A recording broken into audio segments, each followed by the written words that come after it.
आप सभी को जय मसीह की। प्रकाशित वाक्य अध्याय 6। आपने कभी सोचा है कि दुनिया का अंत कैसे होगा? क्या धरती पर युद्ध, अकाल, महामारी और मृत्यु का ऐसा तूफान आने वाला है जिसे कोई रोक नहीं पाएगा? बाइबल की अंतिम पुस्तक प्रकाशित वाक्य का 6 अध्याय हमें स्वर्ग की उन मोहरों को दिखाता है जो एक एक कर टूटती हैं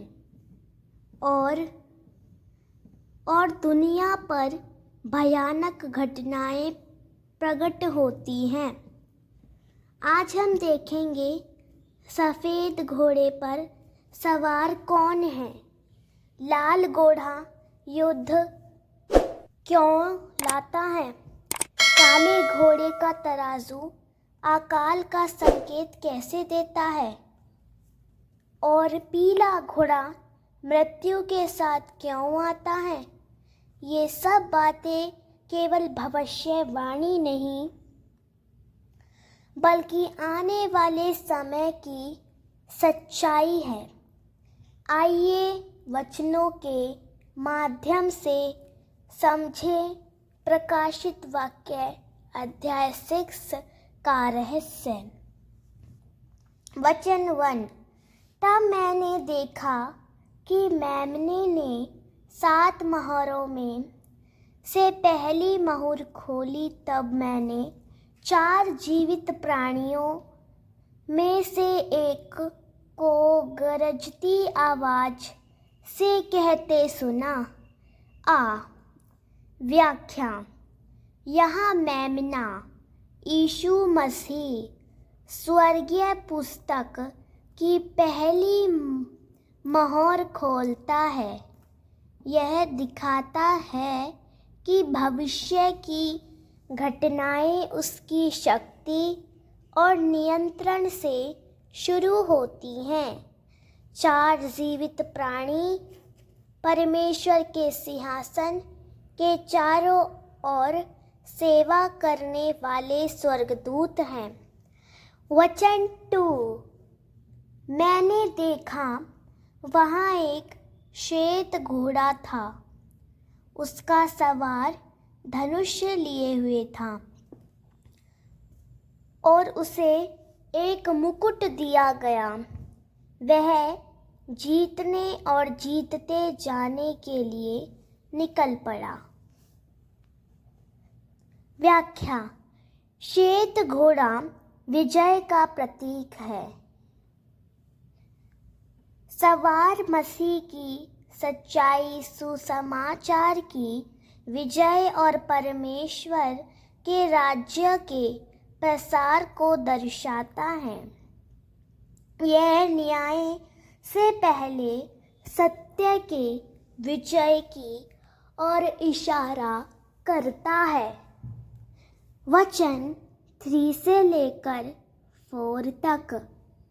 जब मेमने ने दूसरी मोहर खोली तो दूसरे जीवित प्राणी ने कहा, आ।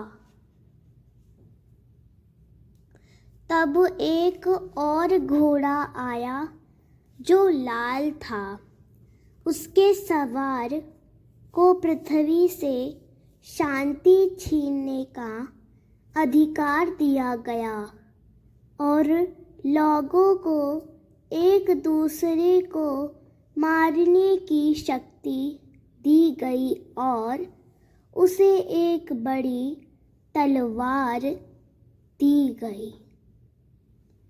व्याख्या। लाल घोड़ा युद्ध और हिंसा का प्रतीक है। यह दर्शाता है कि अंत समय में युद्ध, खून खराबा और शांति का अंत होगा। दुनिया में मनुष्य एक दूसरे के विरुद्ध उठ खड़े होंगे। वचन 5 से लेकर 6 तक। जब मेमने ने तीसरी मोहर खोली तो तीसरे जीवित प्राणी ने कहा, आ। मैंने देखा वहाँ एक काला घोड़ा था। उसका सवार अपने हाथ में तराजू लिए था और मैंने 4 जीवित प्राणियों के बीच से आवाज़ सुनी, एक टुकड़ी गेहूँ 1 दिन की मजदूरी में और 3 टुकड़ी जौ 1 दिन की मजदूरी में, लेकिन जैतून का तेल और दाख मधु को नुकसान मत पहुंचाना। व्याख्या। काला घोड़ा अकाल और गरीबी का प्रतीक है। तराजू दिखाता है कि भोजन तौला जाएगा, यानी लोगों को खाने के लिए संघर्ष करना पड़ेगा। 1 दिन की मजदूरी केवल भोजन के लिए होगी। तेल और दाख मधु परमेश्वर की कृपा और आशीर्वाद को दर्शाते हैं, जिन्हें पूरी तरह नष्ट नहीं किया जाएगा। वचन 7 से लेकर 8 तक। जब मेमने ने चौथी मोहर खोली तो चौथे जीवित प्राणी ने कहा, आ। मैंने देखा वहाँ एक फीका हरा घोड़ा था। उसके सवार का नाम मृत्यु था और उसके पीछे अधोलोक चल रहा था। उन्हें पृथ्वी के 1/4 भाग पर तलवार, अकाल, बीमारी और जंगली जानवरों से मार डालने का अधिकार दिया गया। व्याख्या। फीका हरा घोड़ा मृत्यु और विनाश का प्रतीक है। यह 4 प्रकार की विपत्तियों को दर्शाता है: युद्ध, अकाल, बीमारी और पशुओं से हमला।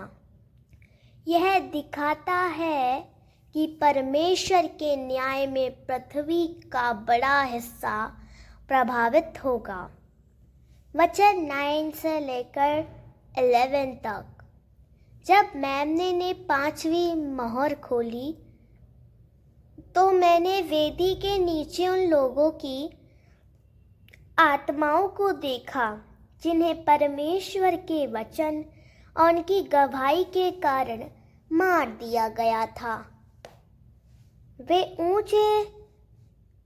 ऊंचे स्वर में पुकार कर कह रहे थे, हे प्रभु, पवित्र और सत्य, तू कब तक न्याय नहीं करेगा और पृथ्वी पर हमारे खून का बदला नहीं लेगा?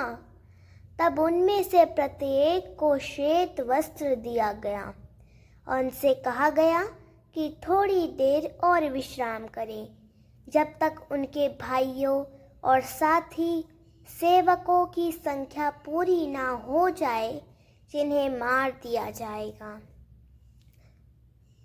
व्याख्या। यह उन शहीदों को दिखाता है जिन्होंने अपने विश्वास के कारण अपनी जान दी। वे न्याय की पुकार करते हैं, परंतु परमेश्वर कहता है कि उसका समय पूरा होगा। श्वेत वस्त्र उनकी धार्मिकता और विजय जीवन का प्रतीक है।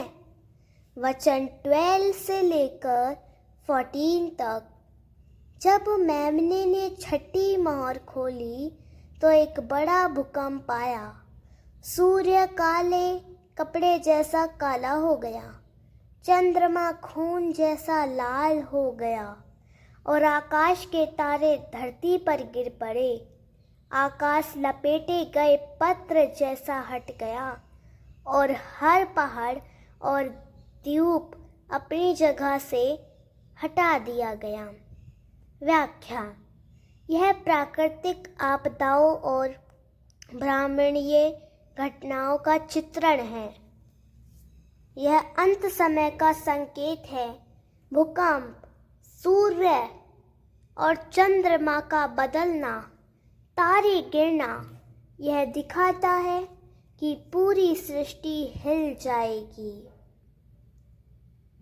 वचन 15 से लेकर 17 तक।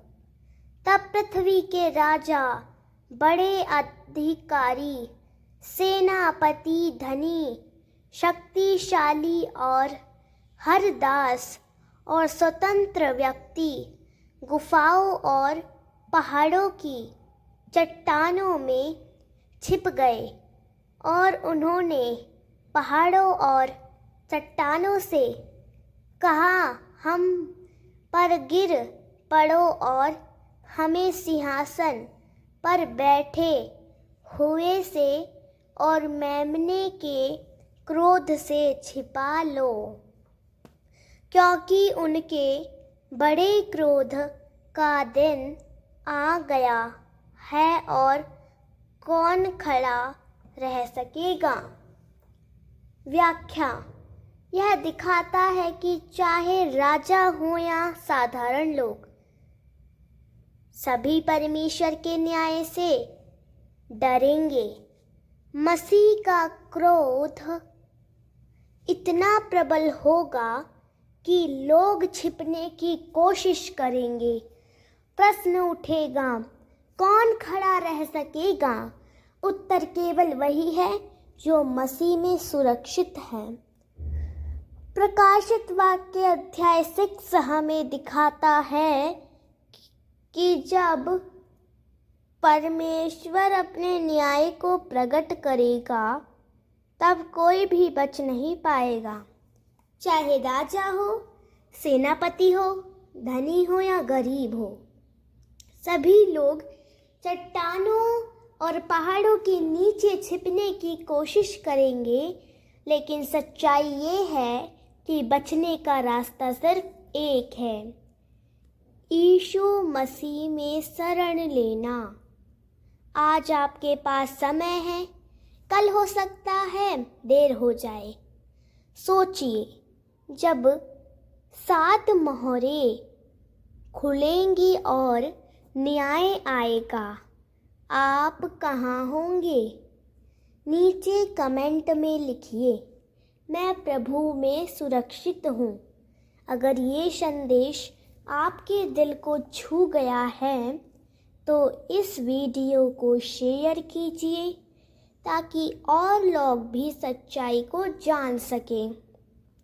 और हाँ, चैनल को सब्सक्राइब करना मत भूलिएगा, क्योंकि अगली कड़ी में हम देखेंगे कि प्रकाशित वाक्य 7 हमें कैसी आशा देता है। परमेश्वर आप सभी को आशीष दे। जय मसीह की।